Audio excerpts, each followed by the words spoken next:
بسم اللہ الرحمن الرحیم ان اللہ وملائکتہ یصلون علی النبی یا ایہا الذین آمنوا صلوا علیہ وسلموا تسلیما اللہم صل علی سیدنا محمد وعلی سیدنا محمد اول کل شیء واوسط کل شیء وآخر کل شیء۔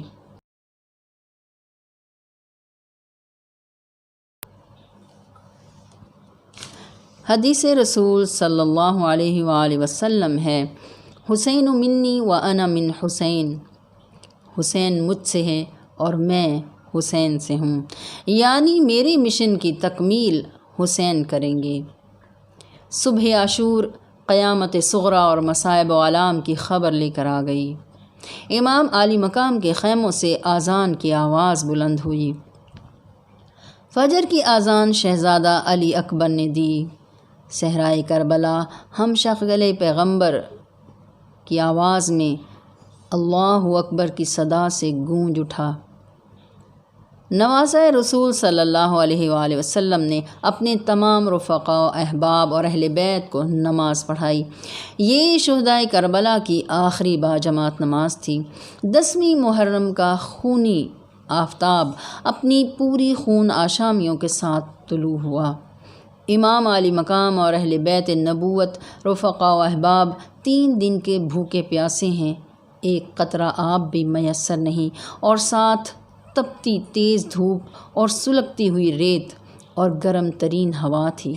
اور اس حالت میں امام عالی مقام نے اپنے جانبازوں کو اس طرح ترتیب دیا کہ میمنہ پر زہیر ابن قین، میسرہ پر حضرت حبیب ابن مظاہر اور علم اپنے بھائی عباس ابن علی المرتضیٰ کے ہاتھ میں دیا، اور ساتھ ہی انہیں چیف مقرر کر دیا۔ علم کے باعث حضرت عباس علمدار کہلائے، اور تا قیامت حضرت ابو الفضل عباس علمدار لکھتے رہیں گے۔ روایت کے مطابق سپاہ حسینی کی تعداد 145 تھی اور یزیدی فوج کی تعداد تقریباً 30,000 بتائی جاتی ہے۔ امام عالی مقام نے صف بندی کی، اتمام حجت کی خاطر اپنے دست مبارک میں قرآن پاک پکڑ لیا، سر پر عمامہ باندھ لیا، عربی جبہ پہن لیا اور گھوڑے پر سوار ہو کر ایک فصیح و بلیغ خطبہ دیا۔ راوی کہتا ہے کہ خدا کی قسم میں نے ایسی فصاحت و بلاغت نہ پہلے کبھی سنی تھی اور نہ کبھی بعد میں سنی۔ مختصراً یہ فرمایا، اے لوگو، میرے حسب نسب پر غور کرو اور دیکھو کہ میں کون ہوں، پھر اپنے آپ پر ملامت کرو اور غور کرو تمہارے لیے میرا قتل کرنا اور میری ہتک کرنا روا ہے؟ کیا میں تمہارے نبی صلی اللہ علیہ وآلہ وسلم کا بیٹا نہیں ہوں؟ اور کیا نبی نے یہ نہیں فرمایا کہ میرے یہ دونوں بیٹے اہل جنت کے نوجوانوں کے سردار ہیں؟ کیا یہ بات بھی میرا بے گناہ خون بہانے میں مانے نہ ہوگی؟ کیا تمہیں پتہ نہیں کہ میرے والد معظم کون ہیں اور میری والدہ معظمہ کس کی لخت جگر ہیں؟ امام عالی مقام کے اس خطبے کا اثر حور ابن ریاحی پر اس طرح ہوا کہ اس پر لرزہ طاری ہو گیا۔ پھر اس نے آہستہ آہستہ اپنے گھوڑے کو حضرت امام حسین علیہ السلام کے خیموں کی طرف لے جانا شروع کر دیا۔ اس کی حالت دیکھ کر یزیدی فوج کے ایک شخص مہاجر بن اوس نے کہا، حر، تم اتنے بہادر جنگجو اور بڑی فوج کے افسر ہو، تمہاری یہ کیا حالت ہے؟ حر نے جواب دیا، خدا کی قسم میں اپنے آپ کو جنت اور جہنم کے درمیان پاتا ہوں، اور اب تو میں جنت کی طرف جاؤں گا، خواہ مجھے ٹکڑے ٹکڑے کر دیا جائے یا زندہ جلا دیا جائے۔ پھر گھوڑے کو ایڑ لگائی اور امام حسین کے خیموں کے پاس پہنچ گئے۔ حر کے ساتھ اس کا بیٹا علی ابن حر اور غلام بھی آ گیا۔ حر نے امام کے پاس حاضر ہو کر سلام عرض کیا اور کہا، یا امام عالی مقام، میری جان آپ پر قربان، میں وہی حر ہوں جس نے آپ کو روکا اور واپس نہ جانے دیا، اور راستے بھر آپ کے ساتھ ساتھ رہا ہوں اور اس مقام پر ٹھہر جانے کے لیے آپ کو مجبور کیا۔ اب میں اپنے کیے پر نادم ہوں اور اللہ کے حضور توبہ کرتا ہوں، اپنی جان آپ پر قربان کرنا چاہتا ہوں، آپ فرمائیں کیا میری یہ توبہ قبول ہو سکتی ہے؟ امام نے فرمایا، اللہ تمہیں معاف فرمائے گا اور تمہیں بخش دے گا، تم دنیا اور آخرت میں آزاد ہوگے۔ حر اجازت لے کر یزیدی فوج میں آیا اور اتمام حجت کی خاطر یعنی آخری کوشش کی خاطر ان کو حق پر آنے کی دعوت دی۔ حر کی تقریر سن کر یزیدی فوج نے حر پر چلانا شروع کر دیا تو وہ واپس آ گئے۔ عاشورہ کے دن کا کافی حصہ گزر چکا تھا، سورج اوپر آ گیا تھا، گرمی کی حرارت کی وجہ سے کربلا کا ریگستان آگ اگل رہا تھا۔ یزیدی فوج کے سربراہ عمر ابن سعد نے سپاہ حسینی کی طرف تیر مار کر کہا، گواہ ہو جاؤ، سب سے پہلے تیر میں نے پھینکا ہے۔ اس کے ساتھ ہی یزیدی فوج نے سپاہ حسینی پر تیروں کی بارش شروع کر دی۔ امام کے جانثاروں نے تیروں کا جواب تیروں سے دیا۔ امام کی طرف سے عمر بن عبداللہ کلبی، جو رات کو ہی اپنی بیوی کے ہمراہ امام کے لشکر میں پہنچے تھے اور امام کے جانثار کی حیثیت سے انفرادی مقابلوں میں سالم اور یسار کو موت کے گھاٹ اتار دیا تھا۔ ان مقابلوں میں امام کی طرف سے سب سے پہلے شہید کا نام مسلم بن اوسجہ اسدی ہے۔ پھر اجتماعی جنگ شروع ہو گئی۔ امام کے لشکر میں 4 صحابی رسول صلی اللہ علیہ وآلہ وسلم تھے، یعنی حضرت حبیب ابن مظاہر، حضرت زہیر ابن قین، انس بن حارث، حضرت بریر ہمدانی۔ حبیب ابن مظاہر کی شہادت سے امام عالی مقام کی فوج کا ایک بازو ٹوٹ گیا۔ 1 گھنٹے کی جنگ میں امام عالی مقام کے 50 جانثاروں نے جام شہادت نوش کیا۔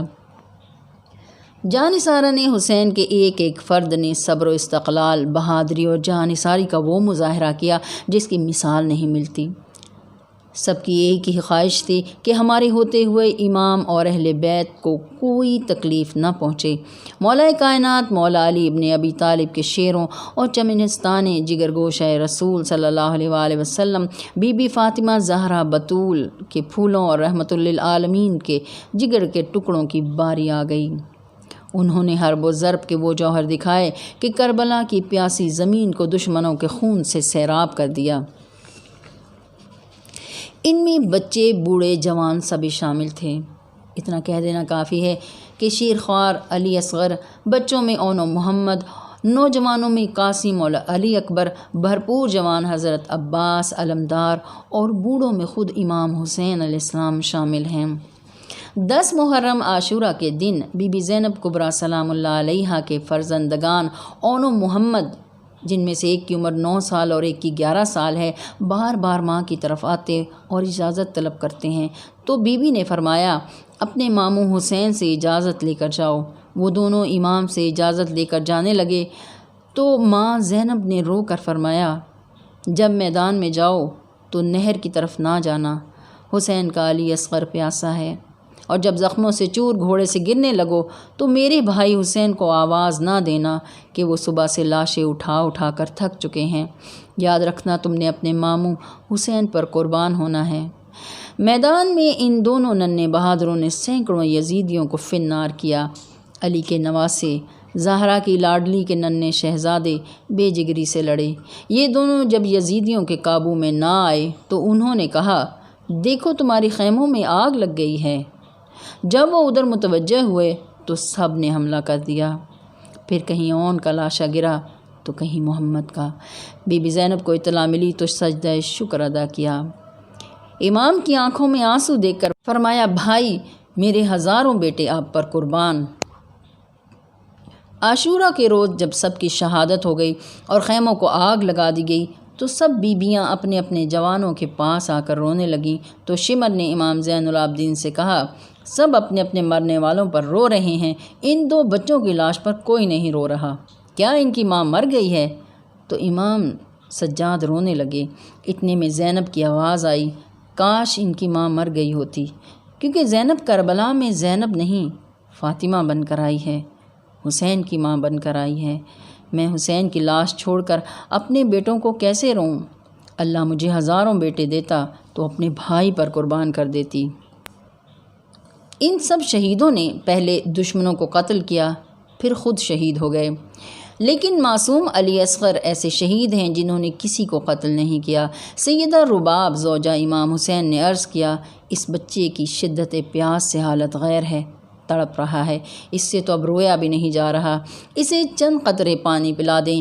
امام معصوم علی اصغر کو سینے سے لگا کر فوج یزید کے سامنے لے گئے اور فرمایا، اے قوم اشقیا، تم نے میرے اہل بیت اور رفقا احباب کو قتل کر دیا ہے۔ یہ ننھا شیرخوار باقی ہے، اسے پانی کا ایک گھونٹ دے دو۔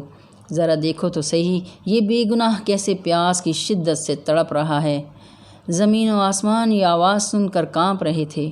فرشتے مہوے حیرت دیکھ رہے تھے کہ جس گھرانے سے دنیا کو رحم و کرم کی سوغات ملی، اس گھر کا ننھا بچہ علی اصغر پانی کے چند قطروں کو ترس رہا ہے۔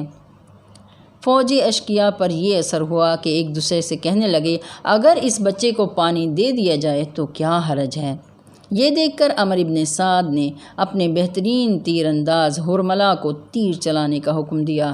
حرملہ نے ایک بار تیر ڈالا، پھر نیچے کر لیا، دوسری بار بھی نشانہ نہ لیا، تیسری مرتبہ عمر ابن سعد کے حکم پر تیر چلایا کہ تیر معصوم علی اصغر کا حلق چیرتا ہوا امام علی مقام کے بازو میں دھنس گیا۔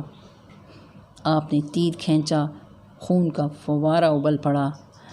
خون چلو مبارک میں لے کر اپنی ریش مبارک پر پھیر کر رنگین کر لیا، پھر آسمان کی طرف چہرہ کر کے فرمایا، یا الہ العالمین، تیری نگاہ نے یہ بچہ ناقہ صالح کے بچے سے پست کر دیا۔ غیب سے آواز آئی، یا حسین اسے چھوڑ دو، جنت میں اس کے لیے دایا موجود ہے۔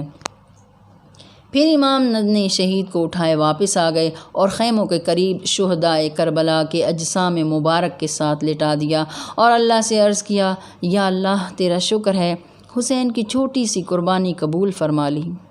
حضرت امام حسن کے فرزند شہزادہ قاسم بھی اپنی والدہ کے ہمراہ امام علی مقام کے ساتھ کربلا میں موجود تھے۔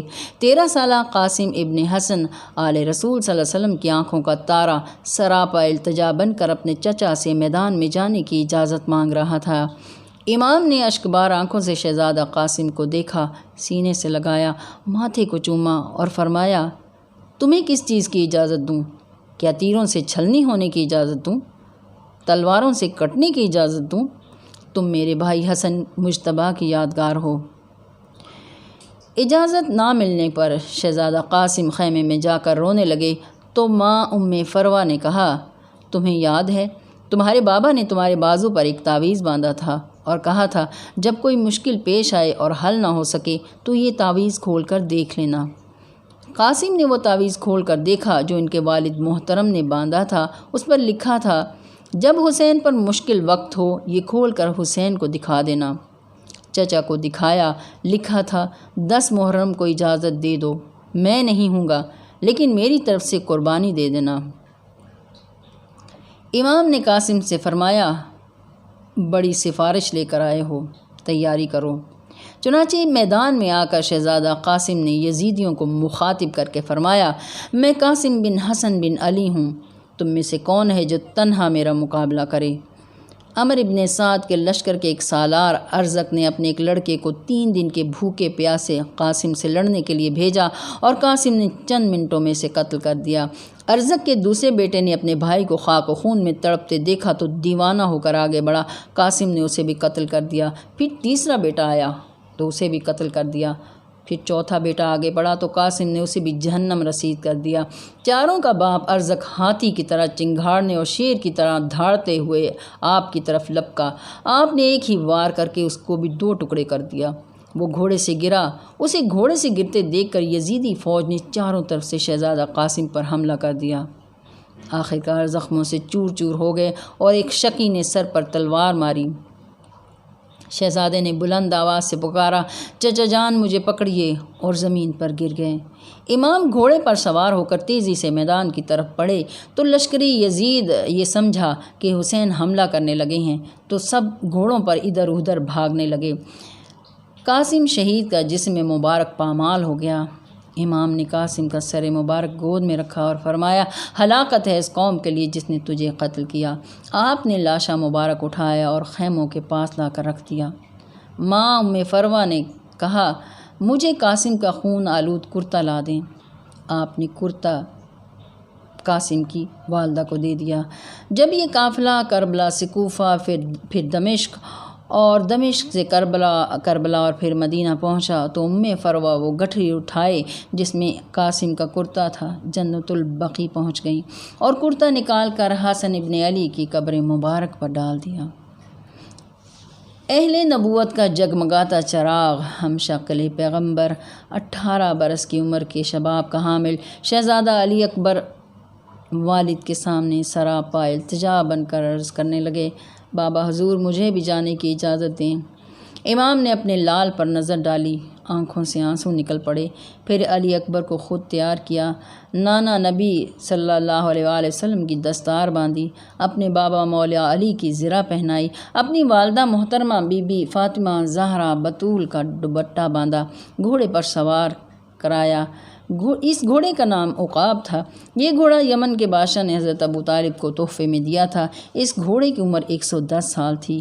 ایک ہاتھ میں نیزہ، دوسرے میں تلوار پکڑی میدان کی طرف جانے لگے تو امام نے اللہ سے عرض کیا، یا اللہ، یہ میرے علی اکبر کو مارنے کے لیے تیار ہیں جو تیرے نبی صلی اللہ علیہ وآلہ وسلم کے مشابہ ہے۔ پھر فرمایا بیٹے سے، اب اپنی پھوپھی زینب، ماں رباب، بہنوں اور اماں فضہ سے بھی مل لو۔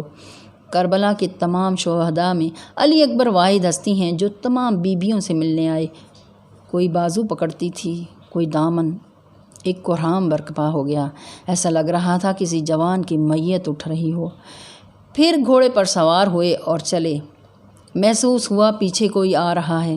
علی اکبر نے پیچھے مڑ کر دیکھا، بوڑھے باپ امام حسین کھڑے تھے۔ فرمایا میرے لال، آہستہ جاؤ۔ پھر پیار کیا۔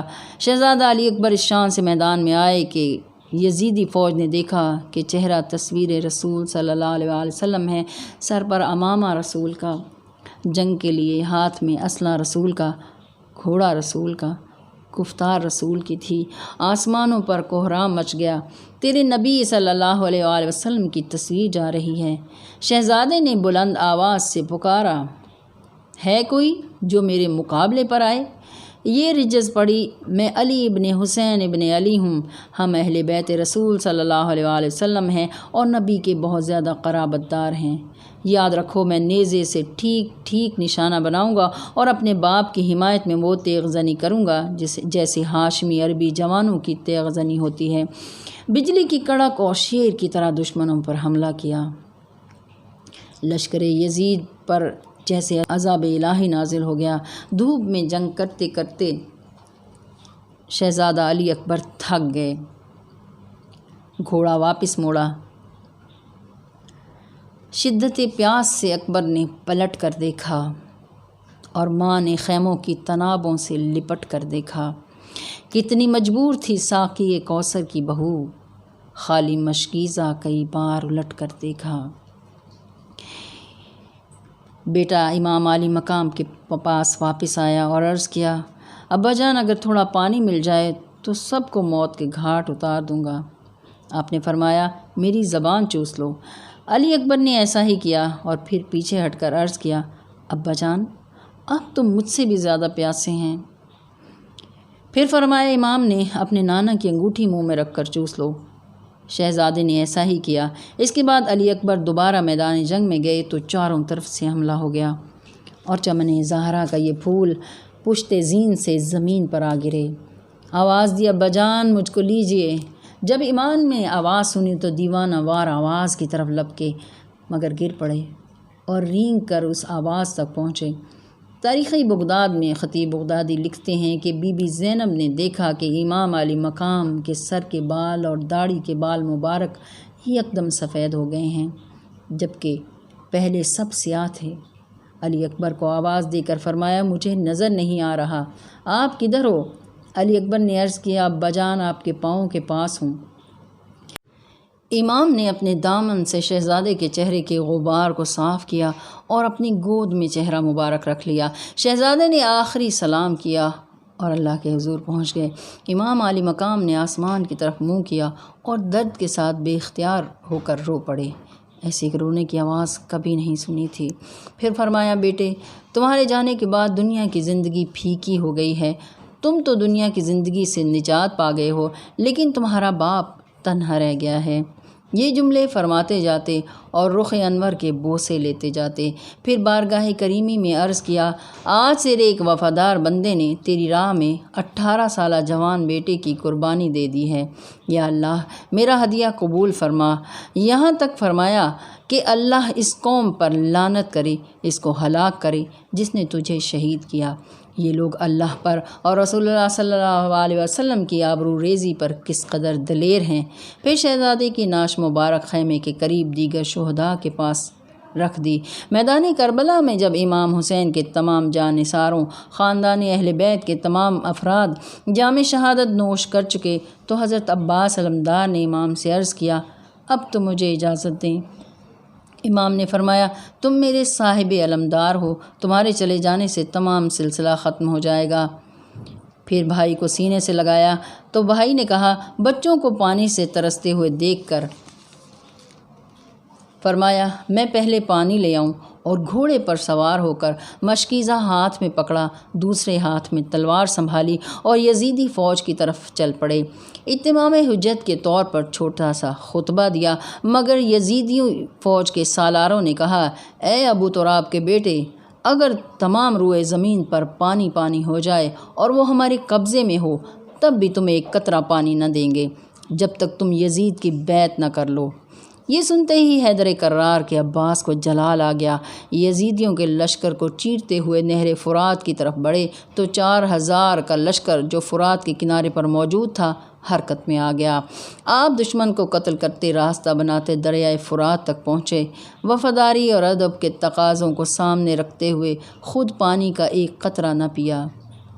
جب ہواؤں میں نمی محسوس کی عباس نے، احتیاطاً سانس روک لی عباس نے، موج کوثر سر اٹھا کر دیکھتی رہ گئی، اتنی اونچائی پہ رکھ دی تشنگی عباس نے۔ مشکیزے میں پانی بھر لیا اور واپس مڑے تو یزیدی فوج نے راستہ روک لیا۔ چاروں طرف سے حضرت عباس پر تیروں کی بوچھاڑ شروع کر دی۔ ایک ملعون نے دائیں بازو پر وار کیا اور بازو اقدس کٹ کر زمین پر جا گرا۔ آپ نے نہایت تیزی سے مشکیزہ اور علم کندھے پر رکھ لیا اور بائیں بازو سے تلوار پکڑ کر دشمن کا مقابلہ کرتے رہے۔ آپ پر نکاہت غالب آنے لگی۔ ایک ملعون نے آپ کے بائیں بازو پر وار کر کے اسے بھی کاٹ دیا۔ علی کے شیر بیٹے نے مشکیزہ اور علم کا تسمہ منہ میں دانتوں تلے دبا لیا اور کوشش کرتے رہے کہ پانی اہل بیت کے خیموں تک پہنچا دیں، مگر آپ کی کوشش کامیاب نہ ہوئی۔